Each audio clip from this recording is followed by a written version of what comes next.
এখানে ঝিনাইদহ যশোরে খাঁটি খেজুরের গুড় ও সুন্দরবনের মধু পাওয়া যায়।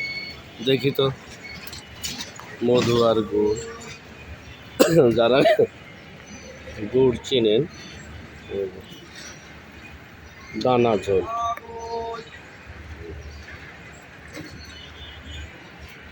বাহ কত সুন্দর গুড়, একেবারে অরিজিনাল ঝিনাইদহ যশোরের গুড়, অরিজিনাল গুড়।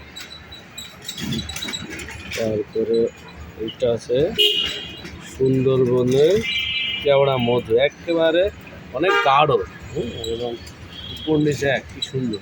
আর এটা আছে পাটালি গুড়, দানা।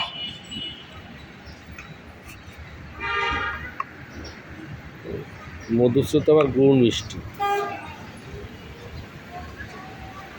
ভালো খাঁটি জিনিস আসলে পাওয়া যাচ্ছে। যাদের যাদের লাগবে তারা যোগাযোগ করতে পারেন।